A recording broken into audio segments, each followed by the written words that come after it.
Hello students, I hope you all are doing well. और last video में हमने जैसे पढ़ा था सेक्टर, एरिया ऑफ सेक्टर के बारे में, आज हम सीखेंगे सेगमेंट के बारे में और जानेंगे कि उसका एरिया कैसे फाइंड करते हैं और फिर बनाएंगे बहुत सारे क्वेश्चंस। चलो स्टार्ट करते हैं। सेगमेंट को समझते हैं। सेगमेंट क्या होता है ना? कोई सर्कल अगर हमारे पास है और अगर उस सर्कल में हमने कोई कॉर्ड ड्रॉ किया है, एक सर्कल है जिसमें हमने कोई कॉर्ड ड्रॉ किया है ए बी, अब ये कॉर्ड और इसका कॉरस्पॉन्डिंग आर्क, इनके बीच का जो पोर्शन होता है वो कहलाता है सेगमेंट। यहां देखिए, जैसे ये कॉर्ड है ए बी और corresponding arc A P B, ये कॉरस्पॉन्डिंग आर्क, इन दोनों के बीच का पोर्शन, इन दोनों के बीच के पोर्शन को हम कहते हैं segment. So a segment is the region between a chord and the corresponding arc. अब आप कहोगे सर कॉर्ड ए बी है, आप कह रहे हो आर्क ए पी बी है, लेकिन हम तो ये भी कह सकते हैं कि आर्क ये बड़ा वाला ए क्यू बी है। ए बी कॉर्ड के लिए आर्क ए पी बी है और ए क्यू बी भी है, दोनों आर्क यहां पे है। सो आपने इसी को क्यों कहा है? बिल्कुल सही सवाल, बिल्कुल सही सवाल। इस कॉर्ड ए बी के लिए एक आर्क यहां है, एक आर्क यहां है, दोनों आर्क वैलिड हैं, इसीलिए ये कॉर्ड इसको दो पार्ट में डिवाइड करता है। इस नीचे वाले पार्ट को हम कहते हैं माइनर सेगमेंट, और यहां अगर इस बड़े आर्क के साथ जा रहे हैं तो हम इसको कहेंगे मेजर सेगमेंट।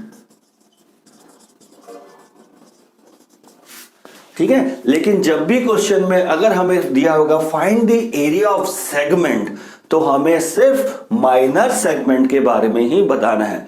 अगर मेजर सेगमेंट लिखा होगा क्वेश्चन में, तभी हमें इस बड़े सेगमेंट का एरिया देना है। ये बात को हम बिल्कुल अच्छे से समझ लेंगे। सिर्फ सेगमेंट दिया है तो हमें माइनर सेगमेंट को ही कंसीडर करके चलना पड़ेगा, ये बात को ध्यान रखेंगे। चलो, तो अभी सेगमेंट समझ में आया, portion between chord and corresponding arc. तो चलो अब देखते हैं इसका एरिया कैसे फाइंड करते हैं, किसी भी सेगमेंट का एरिया निकालने का क्या मेथड है।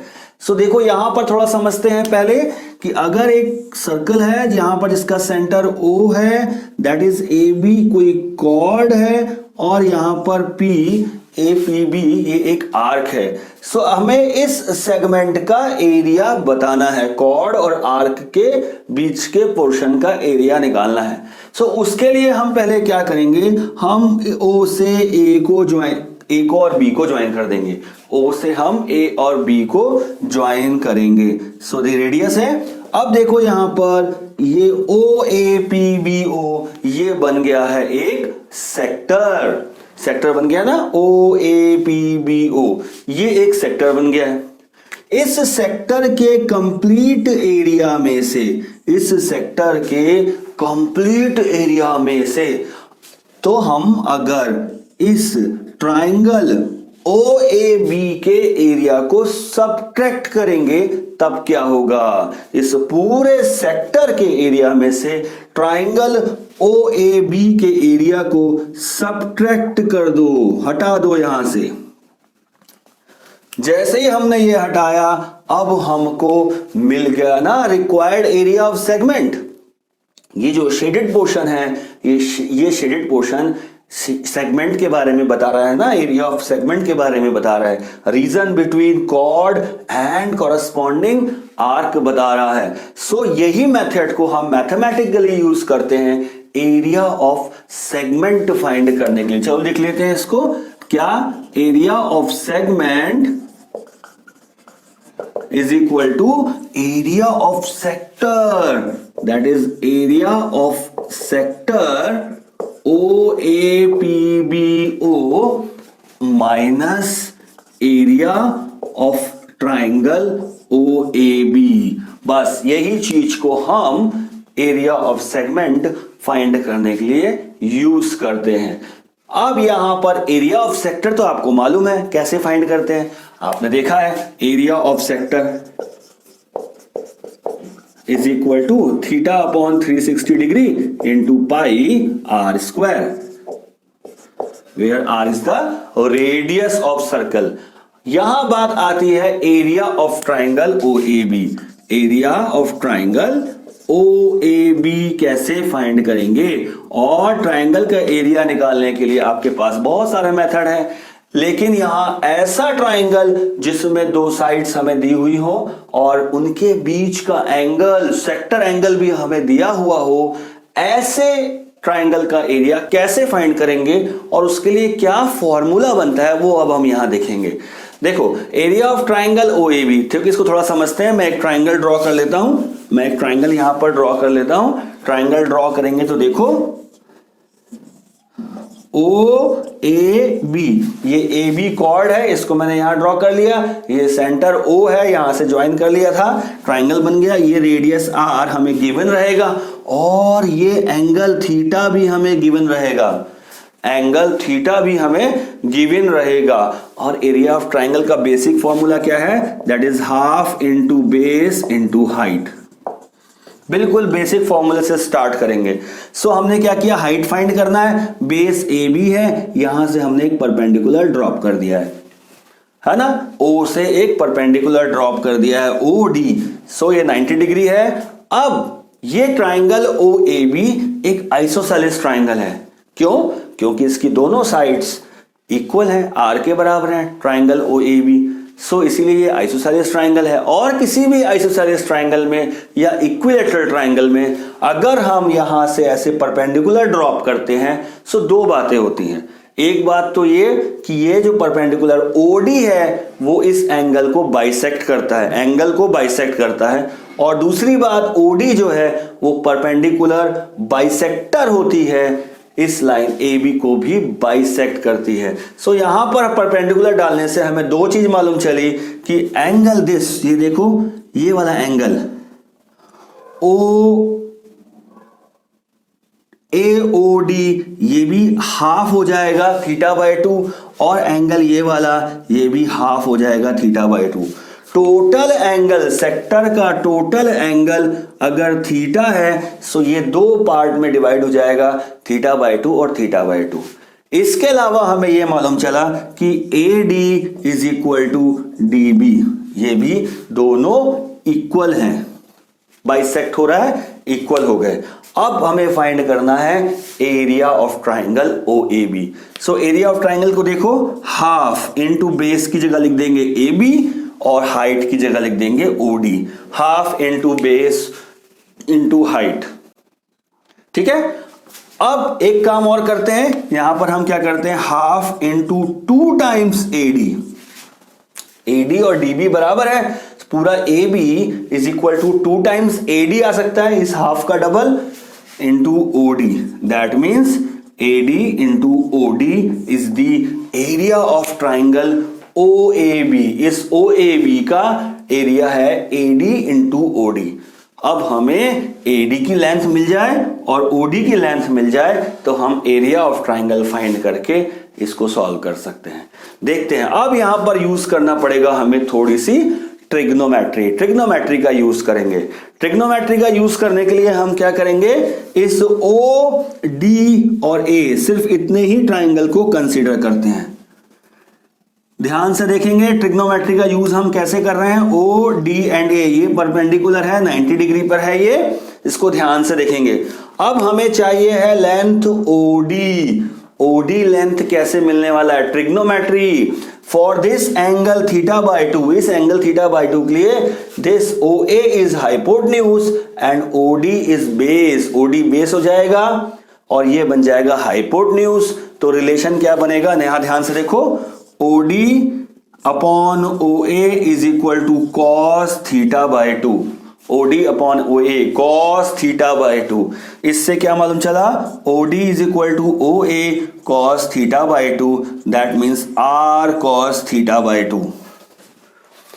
OD की वैल्यू आ गई OA cos theta by 2। Trigonometry का यूज किया है, बिल्कुल ध्यान से समझेंगे, ट्रिग्नोमेट्री को रिकॉल करेंगे। और बिल्कुल इसी तरह से अगर हमें AD फाइंड करना है so that is AD by OA is equal to sine theta by 2।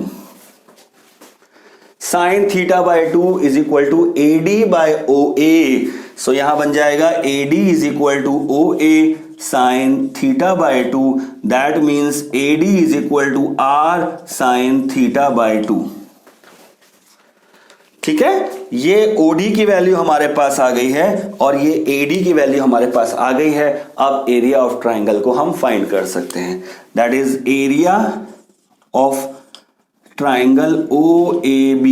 इस पूरे ट्राइंगल OAB का एरिया आ रहा है that is AD, that is R sine theta by 2 into R cos theta by 2।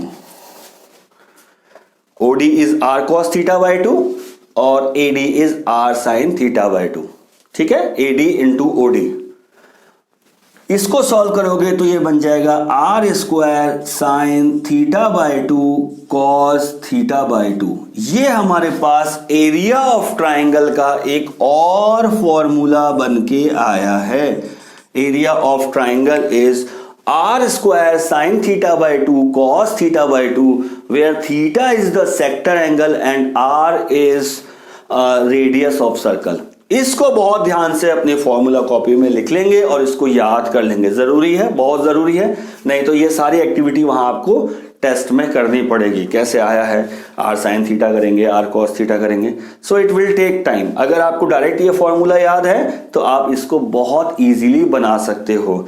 Area of triangle is equal to R square sine theta by 2 cos theta by 2। अब यहां पर इसको solve करके यहां हमें वैल्यू सब्स्टिट्यूट करनी है और एरिया ऑफ सेक्टर की वैल्यू हम यहां से फाइंड करेंगे, एरिया ऑफ ट्राइंगल की वैल्यू हम यहां से फाइंड करेंगे, इनको सब्ट्रैक्ट करेंगे और हमें एरिया ऑफ सेगमेंट की वैल्यू निकल के आएगी। बहुत ध्यान से दिखेंगे, इसको अपने को याद करके चलना है। ठीक है, चलो अब कुछ क्वेश्चन बनाएंगे सो दैट हमें ये क्वेश्चन कॉन्सेप्ट हो जाएगा crystal clear. Now let us take this question. क्या कह रहा है, a chord of a circle of radius 12 centimetre. एक सर्कल है जिसका रेडियस 12 सेंटीमीटर है, उसमें एक कॉर्ड बनी हुई है। A chord of a circle of radius 12 centimetre subtends an angle of 120 degree at centre. अब देखो यहां ध्यान से समझो, क्वेश्चन के लैंग्वेज को समझो। एक कॉर्ड है कोई, ये कॉर्ड सेंटर से 120 डिग्री का एंगल सबटेंड कर रही है। सबटेंड कर रही है मतलब this angle, sector angle theta is equal to 120 degree. ठीक है, और radius of this circle is 12 centimetre. Radius of this circle is 12 centimetre. ठीक है, अब ये कह रहा है find the area of corresponding segment. अब सेगमेंट दिया है हमको, माइनर सेगमेंट के बारे में ही हम बात करेंगे। और कॉरस्पॉन्डिंग कॉर्ड का सेगमेंट क्या है, कॉरस्पॉन्डिंग कॉर्ड का सेगमेंट है ये वाला APB, ये वाला। ठीक है, सो कॉर्ड एरिया ऑफ सेगमेंट हमें फाइंड करना है, तो एरिया ऑफ सेगमेंट का फॉर्मूला लिखते हैं। क्या है, सॉल्यूशन देखते हैं क्या है। गिवन है हमें, गिवन है R is equal to 12 centimetre and theta is equal to 120 degree. चलो, सो हमारे पास फॉर्मूला है area of segment is equal to area of sector, कौन सा सेक्टर है, OAPB minus area of triangle OAB। ये ट्राइंगल को हमें माइनस करना है, यही हमारे पास फॉर्मूला है। इस पूरे सेक्टर के एरिया में से इस ट्राइंगल के एरिया को माइनस कर देंगे तो हमें सेगमेंट का एरिया मिलेगा। अब देखो एरिया ऑफ सेक्टर क्या है, फाइंड करते हैं। That is area of sector क्या होता है, theta upon 360 into pi R square. यहां इसको सॉल्व करेंगे, यहां हमें दिया है use pi is equal to 3.14 and √3 की वैल्यू हमें 1.73 यूज करनी है। यहां क्वेश्चन में दिया है, इसीलिए हम यही वैल्यूज को यूज करेंगे। चलो, so theta is 120, that is 360 into 3.14 into R square 12 square. ठीक है, जो कैंसिल हो रहा है उसको कैंसिल कर देते हैं, 12 इंटू 3, सो ये आ जाएगा हमारे पास, यहां 12 इंटू 12 है, 12 स्क्वायर मतलब 12 इंटू 12, 3 और यहां आ गया 4। तो सॉल्व करके ये आ गया 48 इंटू पाई, यहां तो कुछ नहीं बचा, 48 इंटू 3.14 ये आ जाएगा 150.72 centimetre square, that is area of sector. Now find area of triangle. यहां एरिया ऑफ ट्राइंगल फाइंड कर लो, यहां पे डायरेक्ट लो triangle O A B is equal to, क्या फॉर्मूला है, R square sine theta by 2 cos theta by 2। Theta is 120 degree, हमें यहां पर हाफ एंगल चाहिए है, थीटा का हाफ चाहिए, so that means 12 square into sine 60 degree into cos 60 degree. अब ये क्या बना, that is 12 square into √3/2 into 1/2। यहां पर √3 की वैल्यू लिखेंगे, √3 की वैल्यू रखेंगे 1.73, ये हमें दी हुई है, और यहां वैल्यू रख करके इसको सॉल्व करोगे, so it will be 62.28 centimetre square. ठीक है, सो एरिया ऑफ सेक्टर हमें मिल गया, area of segment area of triangle हमें मिल गया। सो एरिया ऑफ सेगमेंट आप फाइंड कर सकते हो, area of segment is equal to area of sector minus area of triangle. तो एरिया ऑफ सेक्टर है 150.72 minus 62.28 and this comes out to be 88.44 centimetre square. So बिल्कुल सीधा सीधा formula based question है, आराम से बनाएंगे, अलग अलग एरियाज को फाइंड करेंगे, सो दैट हमें क्वेश्चन में क्लियरिटी रहेगी। पर अगर आपने अभी तक हमारे चैनल को सब्सक्राइब नहीं किया है तो जल्दी से सब्सक्राइब कीजिए गुरु मंत्रा क्लासेस को, और शेयर कीजिए अपने फ्रेंड्स के साथ, और बेल आइकन का बटन दबाइए सो दैट नोटिफिकेशन मिल सके आपको सबसे पहले।